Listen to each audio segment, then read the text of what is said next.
Taillot. Êtes-vous un homme satisfait, heureux et fier du travail accompli pendant cette campagne? Non, satisfait, on ne peut pas l'être au sens où vous pourriez poser la question parce que on a été confronté à un certain nombre de problèmes et il va falloir les résoudre, je veux dire. La joie, bien sûr. Je voudrais saluer mes adversaires. J'ai entendu tout à l'heure Christophe Clergeau qui a eu beaucoup de fair play. Je pense que c'est important à souligner parce que C'est mieux pour l'avenir. la campagne parfois était rude. Donc il faut savoir aussi dire les choses. J'ai aussi Jacques Oxiette que je rencontrerai demain pour faire en sorte, mais j'en doute absolument pas, je le connais par ailleurs, pour faire en sorte que les choses se passent bien dans la transmission des différents dossiers. Arnaud Leclerc nous expliquait tout à l'heure que la mobilisation de votre électorat sur ce second tour est tout à fait extraordinaire, assez inattendu et inédit entre deux tours d'avoir un tel écart. Voilà, vous avez mobilisé tous ceux qui étaient mobilisables. Écoutez, je n'ai pas encore eu le temps dans le détail de regarder les résultats. Ce que je peux vous dire, c'est que depuis dimanche, on a beaucoup travaillé. On a essayé de mobiliser. On a essayé vraiment de mobiliser. Je voudrais saluer tous les colistiers, celles et ceux qui nous ont fait confiance. Je voudrais aussi dire d'ailleurs à celles et ceux qui n'ont pas voté pour nous que demain, je serai le président de tous les Ligériens. Voilà, c'est l'intérêt général qui est important. Simplement, si on a mobilisé, c'est que je crois... Vous savez, moi, je n'ai pas changé mon projet. Il y a eu les attentats. Il y a eu un avant-attentat, la campagne, on la sentait, on voyait un petit peu les choses qui ressortaient. Il y a eu les attentats et alors là, un grand trou noir si j'ose dire. Mais je n'ai pas du tout, je n'ai pas ajouté une ligne dans le projet. Et je pense que ce qui nous a permis de mobiliser aussi, c'est que depuis le départ, j'avais fait de l'emploi, des territoires abandonnés et en même temps du civisme, en même temps de cette façon d'être ensemble, d'être une communauté. C'était mes trois priorités. Je voulais faire en sorte que la région soit une sorte d'arme anticrise, qu'elle puisse aussi contribuer à relever ces défis. J'espère que ces thèmes ont aussi contribué à mobiliser notre électorat, mais peut-être aussi au-delà. Peut-être aussi au-delà. La nouveauté, c'est que le Front National, qui avait déjà été, bien sûr, dans le Conseil, qui avait siégé, là, va siéger avec beaucoup plus de sièges qu'il n'a jamais eu en Pays de la Loire. C'est une nouveauté. Ça change la donne? Je l'ai connu. Moi, j'ai été élu avec François Fillon entre 1998 et 2004. Et à l'époque, il y avait une dizaine... Ils étaient 7. Ils étaient 7, voilà. Je crois. Mais là, ça sera plus. Ils seront plus. Mais je veux dire que le Conseil régional, ici, des Pays de la Loire, a déjà connu une présence frontiste à l'époque. Et évidemment, depuis les 2 derniers mandats, ça n'était pas le cas. Mais j'ai connu cette opposition du Front National à l'époque.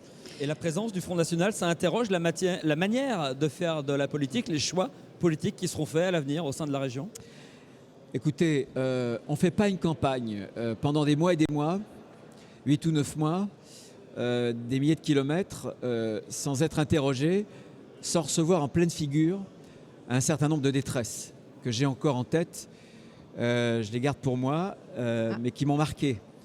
Aujourd'hui, le défi, c'est de pouvoir y répondre. C'est de pouvoir y répondre, bien sûr.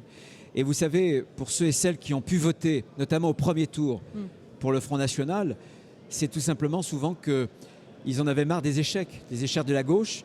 Ils ont considéré aussi que la droite n'avait pas fait le travail lorsqu'elle avait été au pouvoir. Et il faut écouter tout le monde.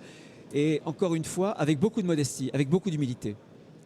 Arnaud Leclerc a une question pour vous. On a souvent dit que la bascule des Pays de la Loire de gauche à droite était une sorte d'emblème national pour la politique nationale, que ça pouvait avoir un sens non seulement pour le Parti des Républicains à l'échelle globale, mais même pour votre propre destinée ensuite. Alors aujourd'hui, c'est fait. Comment vous appréciez ça? Non mais, vraiment, franchement, je ne me reconnais pas dans les caricatures qu'on fait de moi. Pensez un instant que j'ai un plan de carrière, c'est faux. Donc ma destinée compte peu. On va essayer de se mobiliser pour nos territoires, pour notre région, pour relever des défis. Je laisse de côté la politique nationale ce soir. L'important, c'est qu'on ait pu gagner et demain, c'est de se mettre très vite au travail. Alors justement, quel sera votre premier dossier que vous allez ouvrir à la tête de cette région, Bruno Retailleau? Écoutez, on en a parlé, je me réserve... On peut le redire. Oui, bien sûr. J'en ai déjà parlé. Il y a eu beaucoup de débats d'ailleurs. Vous les animez pour certains d'entre eux. Mais il est clair que le dossier de Notre-Dame-des-Landes, mais il y a aussi d'autres dossiers qui me sont chers et à ce que je veux porter, évidemment.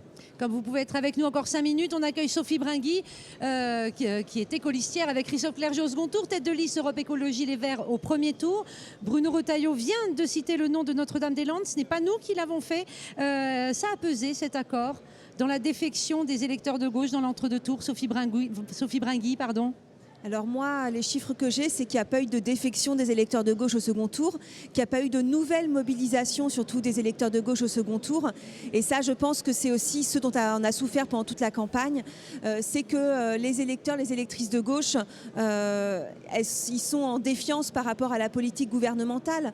Et là où les Républicains ont bénéficié d'un sursaut de second tour, nous n'avons pas bénéficié de ce sursaut de second tour, tout simplement, effectivement, parce qu'il y a un ras-le-bol par rapport à la politique qui est menée, qui n'est pas une politique de gauche.